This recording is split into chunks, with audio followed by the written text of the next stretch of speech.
Upaya penertiban kawasan Kalijodo terus dilakukan oleh instansi terkait dan informasi terkini mengenai hal itu akan disampaikan oleh reporter Riyad Nur Hidayat bersama juru kamera Muhsin Jalal serta pilot drone David Sibarani yang saat ini ada di kawasan Kalijodo, Jakarta Barat. Riyad, bagaimana kondisi terkini di sana setelah tadi malam pihak kepolisian sudah datang ke sana untuk kemudian membangun suasana kondusif dengan warga yang ingin direlokasi? Ya baik, Kevin Dekan, dapat saya jelaskan bagaimana kondisi terkini di wilayah Kalijodo setelah diterbitkannya surat peringatan pertama oleh pemerintah kota Jakarta Barat dan juga Jakarta Utara. Karena memang letak Kalijodo ini terletak di dua kota administrasi, Jakarta Utara dan Jakarta Barat.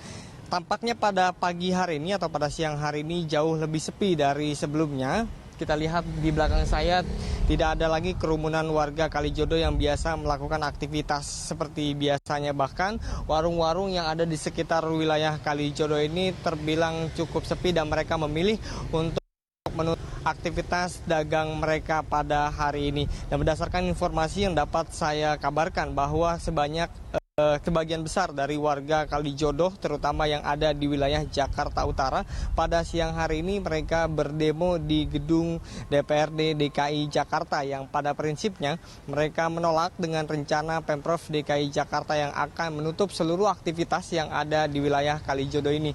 Mereka beralasan bahwa mereka tinggal di wilayah Kalijodo ini sudah cukup lama dan mereka meminta kepada Gubernur DKI Jakarta untuk tidak melaksanakan relokasi tersebut. Dan hingga saat ini tercatat sebanyak 38 dari kepala keluarga yang ada di wilayah Jakarta Utara, Kecamatan Penjaringan ini sudah mendaftarkan diri untuk bersedia dipindahkan ke rumah susun yang disediakan oleh Pemprov DKI Jakarta. Berdasarkan data yang kami terima, dari 38 kakak ini tergolong sangat sedikit sekali dibandingkan dengan seluruh kepala keluarga yang ada di wilayah Jakarta Utara. Tercatat sebanyak 1.360 kepala keluarga yang mendiami di Kecamatan Penjaringan ini. Artinya sebagian kecil mereka menerima dan sebagian besar dari mereka menolak untuk direlokasi. Kemudian dari Pemprov DKI Jakarta sendiri setelah menyediakan setidaknya 2 rumah susun dengan 400 unit yang berada di wilayah Marunda dan juga yang berada di wilayah Pulau Gebang, Jakarta Timur. Tadi saya sempat berbicara dengan salah satu warga yang ternyata pada hari ini diajak oleh ketua RT-nya untuk meninjau langsung rumah susun yang nanti mereka akan tempati. Dan hingga sejauh ini alasan dari Pemprov DKI Jakarta untuk menutup wilayah Kalijodo ini dari kegiatan prostitusi kemudian perjudian adalah untuk mengembalikan fungsinya semula sebagai ruang terbuka hijau dengan target mencapai 30% dari seluruh wilayah yang ada di DKI Jakarta. Dan jika kita lihat dari drone dari atas, memang wilayah Kalijodo ini sangat berbatasan sekali dengan yang diapit oleh 2 sungai, diantaranya yang paling besar adalah sungai Banjir Kanal Barat. Selain itu, Pemprov DKI Jakarta juga menyediakan atau memfasilitasi bagi warga Kalijodo yang mau pulang ke kampung halamannya, kemudian berubah profesi dari sebelumnya mereka bisa memilih profesi yang mereka minati. Di sana ada tata boga, tata rias, dan lain sebagainya. Dan hingga saat ini dari warga Kalijodo belum juga kembali ke wilayahnya dan mereka saat ini masih berkonsentrasi demonstrasi di wilayah gedung DPRD DKI Jakarta di Kebon Siri. Kevin Ega. Ya, lalu bagaimana dengan kondisi keamanan di sana? Apakah aparat masih berjaga-jaga di Kalijodo?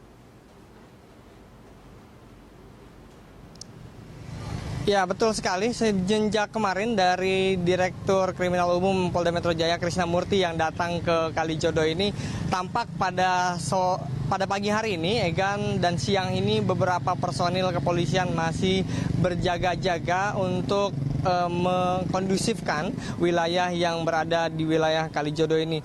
Alasan dari standby-nya atau berjaganya beberapa personil kepolisian untuk menciptakan rasa aman yang berada di wilayah Kalijodo agar nanti ketika penggusuran atau pembongkaran bangunan yang ada di seluruh Kalijodo ini dapat berjalan lancar. Dan memang isi dari surat peringatan yang dilayangkan oleh warga Kalijodo yang berada di wilayah Jakarta Barat dan Jakarta Utara intinya adalah memberikan kesempatan kepada mereka untuk merapihkan atau membongkar sendiri bangunannya sebelum nanti dibongkar paksa oleh Pemprov DKI Jakarta. Dan Pemprov memberikan waktu 7 kali 24 jam dari kemarin untuk masyarakat membongkar bangunannya. Dan hingga saat ini, tadi saya sempat berbicara dengan salah satu pengusaha yang ada di Kalijodo. Mereka sudah mulai untuk memindahkan barang-barangnya seperti sound system, kemudian hal-hal apapun yang berkaitan dengan kegiatan mereka, karena mereka lebih memilih untuk menyelamatkan barang berharga miliknya dibandingkan nanti Pemprov DKI Jakarta yang terus melaksanakan kegiatan penggusuran di wilayah Kalijodo ini. Baik Egan, mulai